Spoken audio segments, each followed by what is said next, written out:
अस्सलाम वालेकुम व्यूवर्स, मैं हूँ Riyaz Hussain, QuickBooks trainer and consultant. Viewers, आज हम बात करने जा रहे हैं सेल्स मॉड्यूल पर।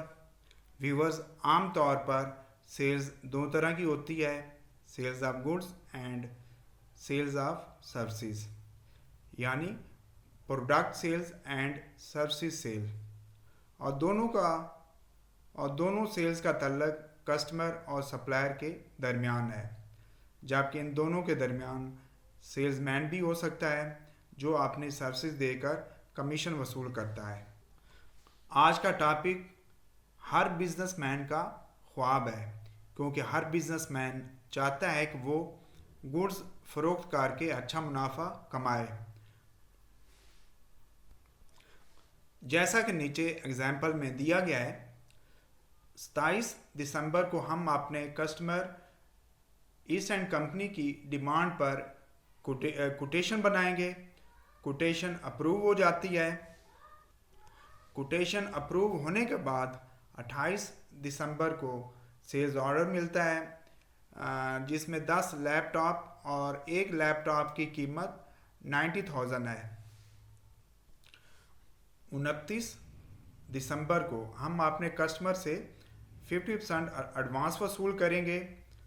कस्टमर की तरफ से 45,000 रुपये का पोस्ट डेटेड चेक मिलता है, जिसको हम बैंक में सेम डे में डिपॉजिट करवाएंगे। चेक 30 दिसंबर को क्लियर होगा। ऐसे ही 30 दिसंबर को हम अपने कस्टमर के लिए सेल्स इनवाइस बनाएंगे।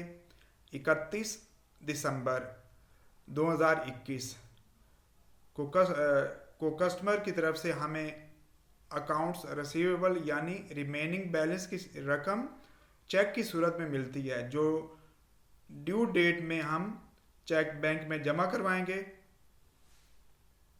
व्यूवर्स, एक नज़र हम सेल्स मॉड्यूल के जो प्रोसेस या साइकिल है उस पर डालते हैं, जिसमें फर्स्ट ऑफ ऑल हम अपने कस्टमर की डिमांड पर सेल्स कोटेशन बनाएंगे। कोटेशन अप्रूव होती है। अप्रूव होने के बाद सेल्स ऑर्डर हमें मिलता है। सेल्स ऑर्डर और कोटेशन ये एक टेंटेटिव डॉक्यूमेंट्स है, इसका किसी लेजर पर नो इफेक्ट। ये कस्टमर बिटवीन सप्लायर एक डॉक्यूमेंट्स है, एक एग्रीमेंट है। और जब कस्टमर की तरफ से हमें सेल्स ऑर्डर मिलता है तो कस्टमर से हम 50% एडवांस रिसीव करेंगे, और जो कस्टमर की तरफ से हमें चेक मिलता है वो पोस्ट डेटेड है। उसके बाद इनवाइस क्रिएट करेंगे। इनवाइस क्रिएट होने के बाद कस्टमर की तरफ से हमें माल रिटर्न होता है, जिसको सेल्स रिटर्न भी बोलते हैं। और सेल्स रिटर्न होने के बाद जब ड्यू डेट आएगी तो बाकी जो अमाउंट है वो कस्टमर से हम रिसीव करेंगे। व्यूवर्स, आए अब हम चलते हैं क्विक बुक्स पर और सेल्स के प्रोसेस को प्रैक्टिकली क्विक बुक्स के अंदर अप्लाई करते हैं। तो हम यहाँ क्लिक करेंगे कस्टमर पर और देन क्रिएट एस्टिमेट्स। एस्टिमेट पर क्लिक करने के बाद यहाँ से अगर हमारा टेम्पलेट चेंज होने वाला है तो उसको हम चेंज करेंगे और इसको लेंगे कोड पर।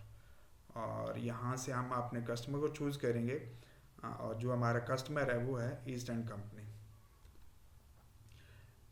और जो हमारी कोटेशन की डेट है वो हम यहाँ से देख लेते हैं, वो है 27। तो यहाँ से हम 27 जो है वो चूज़ करेंगे, और जो हमारा कोटेशन का नंबर है वो 1 है। और यहाँ से हम अपने कस्टमर का जो एड्रेस है वो भी डाल सकते हैं, ईस्ट एंड कंपनी लाहौर। और यहाँ से हम आइटम चूज़ करेंगे, और वो हमारा आइटम है लैपटॉप। क्वांटिटी कोटेशन में जो है ज़्यादा क्वांटिटी वो देने की ज़रूरत नहीं है।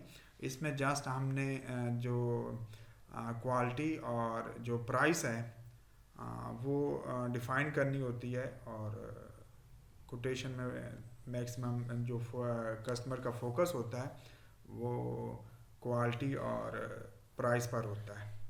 तो जो हमारी प्राइस है वो यहाँ 90,000 है। तो मैं यहाँ जो है 90,000 डाल देता हूँ मैनुअली। और यहाँ टैक्स डालने की ज़रूरत नहीं है, टैक्स जो है वो सेल्स इनवाइस पर अप्लाई होता है, बाकी ऑप्शनल है। और मैं यहाँ से इसको सेव एंड क्लोज करूँगा और यस, और यहाँ पंजाब डाल देते हैं और देन ओके। और कोटेशन अप्रूव होने के बाद क्लाइंट की तरफ से हमें सेल्स ऑर्डर मिलता है, तो अब हम सेल्स ऑर्डर वो डालते हैं। तो मैं go to customers then create sales order. Sales order पर आने के बाद यहाँ से हम कस्टमर चूज़ करेंगे, तो वो है ईस्टर्न कंपनी। और ईस्टर्न कंपनी को हमने चूज़ किया, चूज़ होने के बाद यहाँ हम डेट डालेंगे, और जो हमारी डेट है वो यहाँ शो हो रही है 28 दिसंबर, तो मैं यहाँ 28 डाल दूँगा। और जो मेरा सेल्स ऑर्डर नंबर है वो 1 है। और यहाँ से मैं इस विंडो को मैं मिनिमाइज़ कर देता हूँ, और यहाँ से आइटम चूज़ करेंगे लैपटॉप, और जो हमें ऑर्डर मिल रहा है वो 10 पीसीस का है, यानी 10 लैपटॉप का है, तो मैं यहाँ 10 डाल दूँगा। और क्वांटिटी अवेलेबल वो मेरे पास 9 पड़ी है, तो मैं यहाँ देखता हूँ कि मुझे जो ऑर्डर मिला है उसकी जो क्वांटिटी है वो 10 है। तो एक जो है वो हम अपने कस्टमर के लिए अवेल करेंगे, तो मैं यहाँ 10 डालता हूँ। और इसकी जो यूनिट प्राइस है वो 90,000 डालता हूँ।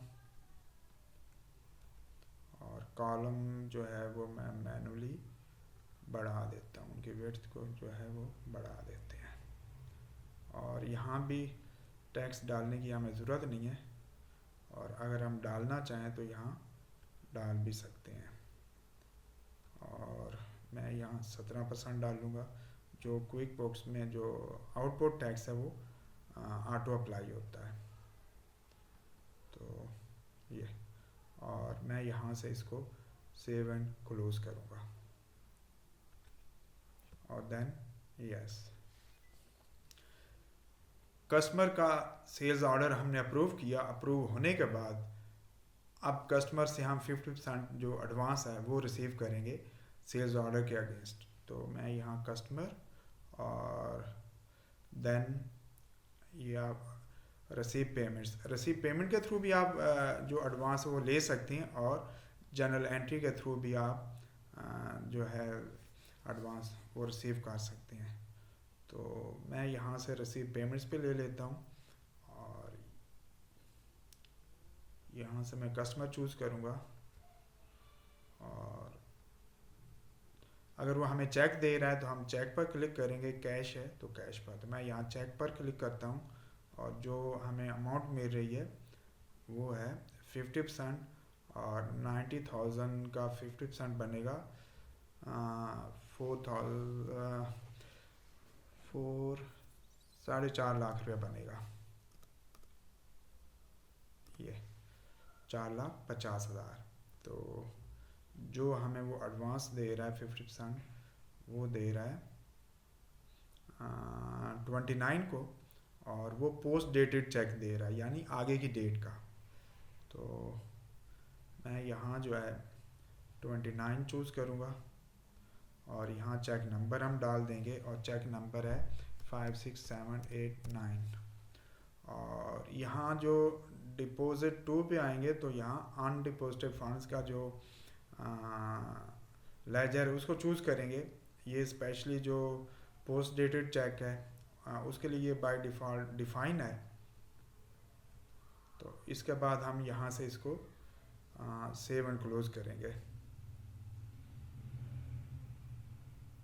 ये यहाँ से सेव करेंगे और देन ओके। अब जब ड्यू डेट आएगी तो जो हमारा पोस्ट डेटेड चेक है जो हमें कस्टमर की तरफ से मिला है वो हम अपने बैंक में डिपॉजिट करेंगे।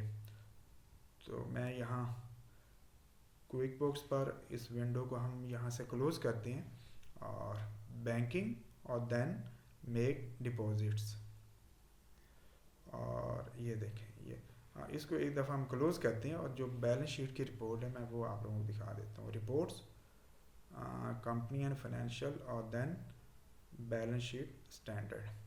तो यहाँ देखें कि यहाँ जो अनडिपॉजिटेड फंड्स है वो हमें 4,50,000 का शो हो रहा है। जैसे ही हम ये चेक बैंक में डिपॉजिट करेंगे और यहाँ से जो अनडिपॉजिटेड फंड्स है वो रिमूव हो जाएगा और जो फंड्स हैं वो बैंक में डिपॉजिट हो जाएंगे। तो अब मैं दोबारा बैंकिंग और मेक डिपॉजिट पर आता हूँ और ये देखें जैसे ही हमने मेक डिपॉजिट पर बटन पर क्लिक किया है तो जो ड्यू डेज चेक थे उनकी जो विंडो या लिस्ट है वो अपीयर हो गई है। तो जो चेक हमारा क्लियर हो रहा है उसको हम यहाँ से चेक करेंगे और देन ओके।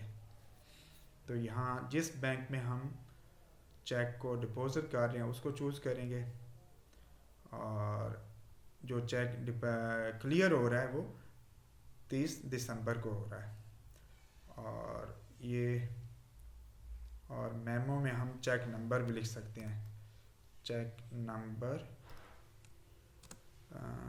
आई थिंक वो था 56789 और उसके बाद ये चेक यहाँ भी दिया हुआ है 56789 और पेमेंट मेथड चेक था और ये मेरी अमाउंट है 4.5 लाख। मैं यहाँ से इसको सेव एंड क्लोज़ करता हूँ और अब मैं दोबारा रिपोर्ट्स पर आता हूँ, कंपनी और बैलेंस शीट स्टैंडर्ड।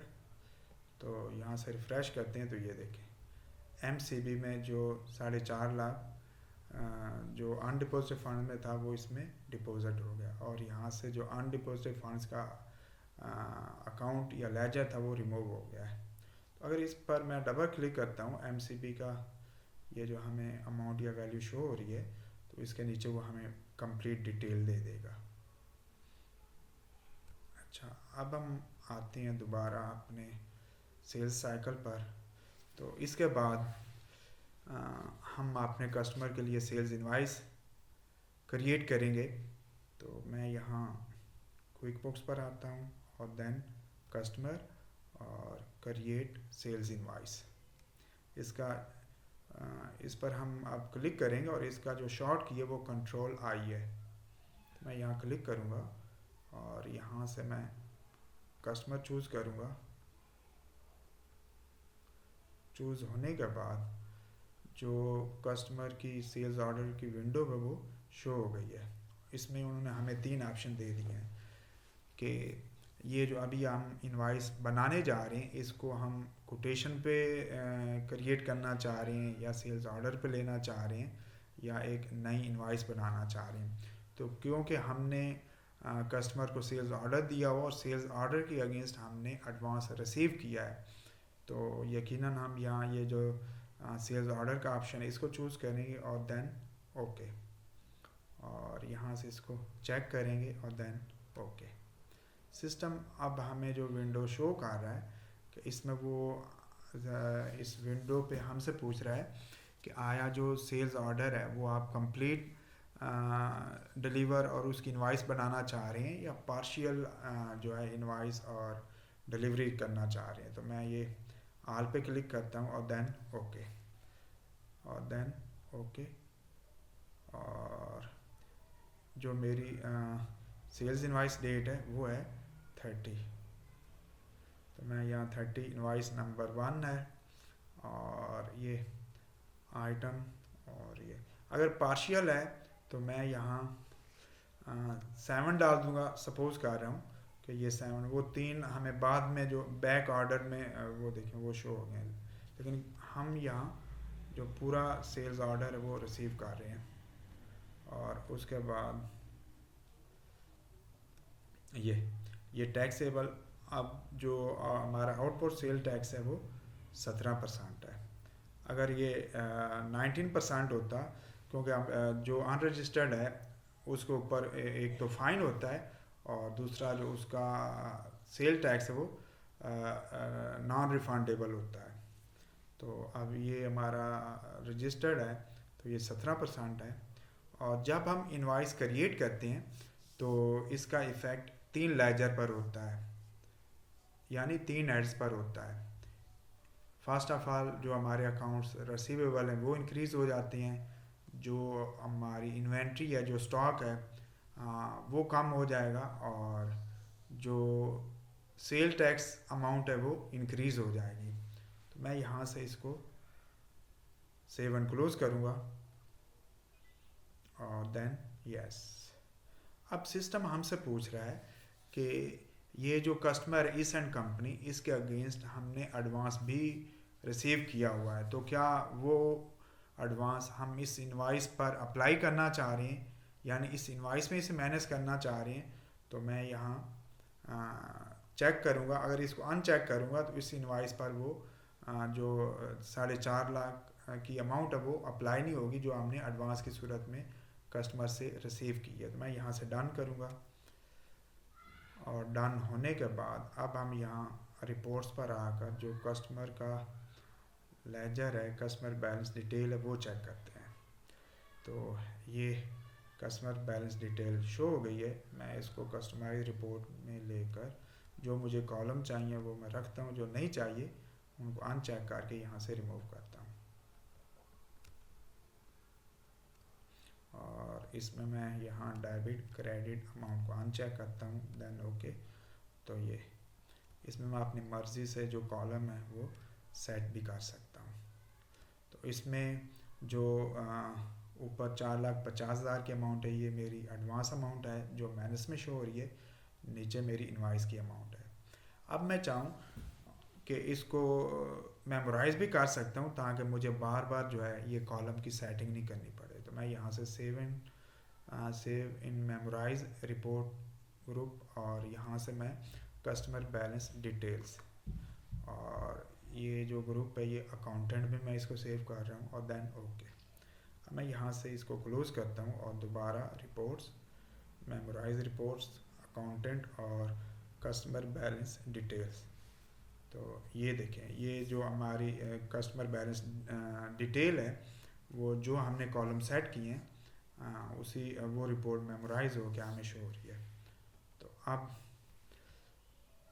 देखते हैं कि हमारा कौन सा स्टेप अभी रहता है। तो अब हमने अपने कस्टमर से जो आउटस्टैंडिंग अमाउंट है वो रिसीव करनी है जब ड्यू डेट आएगी। तो वो जो हमारी